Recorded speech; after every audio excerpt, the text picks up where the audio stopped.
नमस्कार दोस्तों, हमारे यूट्यूब चैनल पर एक बार फिर आपका स्वागत है। मध्य प्रदेश अतिथि शिक्षकों के लिए एक और बड़ी अपडेट निकल कर सामने आ रही है। जैसा कि आप जानते हैं, नए सत्र 2024-25 के लिए अतिथि शिक्षकों की भर्ती की जानी है, जिसको लेकर आगे की प्रक्रिया आपकी स्टार्ट हो चुकी है। और जो अभी तक आपके रजिस्ट्रेशन बंद थे, नए रजिस्ट्रेशन अब आपके स्टार्ट हो चुके हैं। तो आप लोग अपनी प्रोफाइल अतिथि शिक्षक पोर्टल पर बना सकते हैं, जिसके बाद आपको TET qualification, score card, e KYC, Aadhaar card update और अपनी तमाम क्वालिफिकेशन वहां पर ऐड करने का विकल्प मिल जाएगा। तो यहाँ पर आप जाकर पोर्टल पर देख सकते हैं। उसके अलावा और क्या क्या चीज़ें आप उस पर कर सकते हैं, इन सब के बारे में आदेश आपका जारी हो चुका है।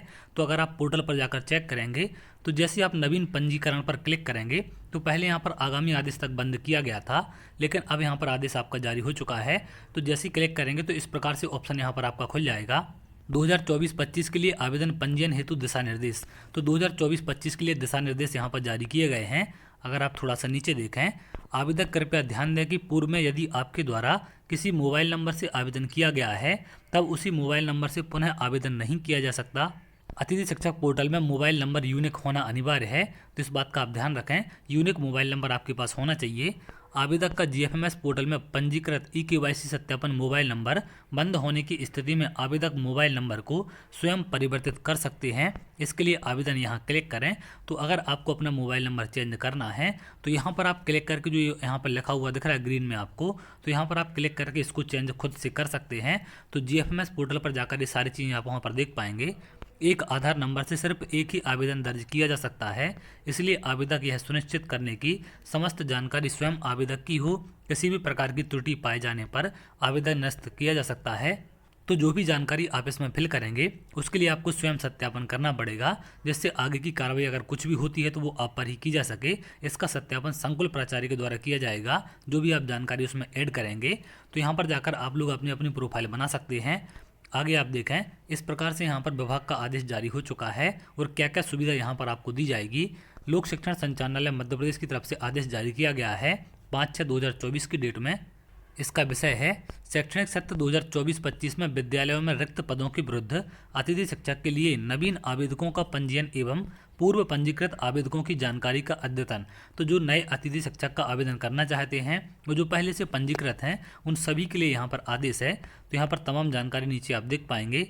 उपरोक्त विषयांतर का शैक्षणिक सत्र 2024-25 हेतु शासकीय विद्यालयों में शिक्षण कार्य हेतु रिक्त पदों के विरुद्ध अतिथि शिक्षकों की व्यवस्था की जानी है। उक्त परिप्रेक्ष्य में नवीन आवेदक जो अतिथि शिक्षक के रूप में कार्य करने हेतु इच्छुक हैं, ऐसे आवेदक जीएफएमएस पोर्टल पर नवीन पंजीयन एवं पूर्व से पंजीकृत आवेदक निम्नानुसार कार्रवाई सुनिश्चित की जाए।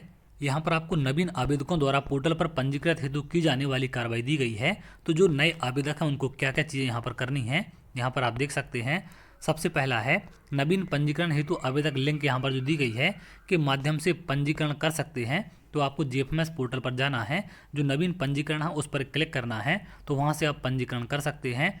इसके बाद आपको आधार ई-केवाईसी करें, तो उसके बाद आगे आपको विकल्प मिलेगा, उसमें अपना आधार नंबर डाल के ओटीपी से ई-केवाईसी करनी है। उसके बाद जैसे आप आगे बढ़ेंगे तो शैक्षणिक एवं व्यावसायिक योग्यता की जानकारी दर्ज कर परीक्षण कर अपडेट करें। तो उसके बाद आपको अपनी शैक्षणिक और जो व्यावसायिक योग्यता है उस जानकारी यहाँ पर दर्ज करनी पड़ेगी। इसके साथ साथ एक और विकल्प यहाँ पर है, मध्य प्रदेश शिक्षक पात्रता परीक्षा 2018 या उसके उपरांत उत्तीर्ण की जानकारी दर्ज कर अपडेट करें।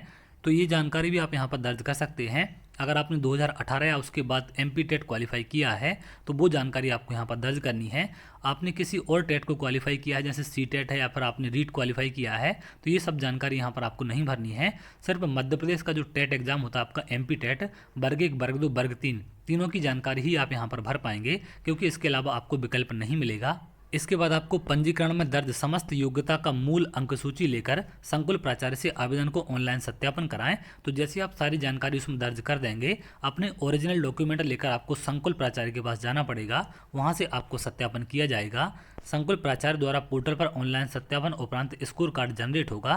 तो जब संकुल प्राचार्य आपके वेरीफाई करेंगे या सत्यापन करेंगे, उसके बाद ही आपका स्कोर कार्ड जनरेट होगा। इस बात का आप ध्यान रखें। तो संकुल प्राचार्य से वेरीफाई कराना अनिवार्य है, अदरवाइज आपका स्कोर कार्ड जनरेट नहीं होगा। और अतिथि शिक्षक भर्ती के लिए स्कोर कार्ड सबसे इंपॉर्टेंट है, क्योंकि उसी स्कोर कार्ड के अंकों के आधार पर आपको प्राथमिकता दी जाएगी या आपकी मेरिट बनाई जाती है। इसके साथ साथ जो पूर्व में पंजीकृत आवेदक हैं उनके द्वारा पोर्टल पर क्या क्या कार्रवाई की जानी है, इसको लेकर भी यहाँ पर जानकारी आपको दी गई है। पूर्व से पंजीकृत आवेदकों को पुनः पंजीकरण करने की आवश्यकता नहीं है। तो जो पहले रजिस्ट्रेशन कर चुके हैं उनको दोबारा से रजिस्ट्रेशन करने की जरूरत नहीं है। नवीन शैक्षणिक एवं व्यावसायिक योग्यता दर्ज करने हेतु प्रोफाइल अनलॉक करें।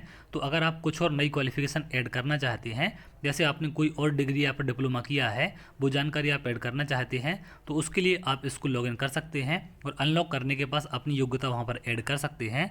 नवीन शैक्षणिक एवं व्यावसायिक योग्यता की जानकारी अपडेट संशोधन करें। अगर आपने पहले कोई गलत जानकारी फिल कर दी है तो उसमें आप संशोधन अभी कर सकते हैं।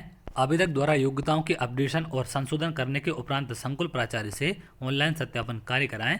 तो अगर आप अपनी जानकारी को एडिट करते हैं या उसमें कोई बदलाव करते हैं तो उसका भी वेरिफिकेशन आपको संकुल प्राचार्य से कराना पड़ेगा, तभी आपका वैलिड माना जाएगा। अब यहाँ पर संकुल प्राचार्य के द्वारा क्या क्या कार्रवाई की जानी है उसके बारे में जानकारी दी गई है।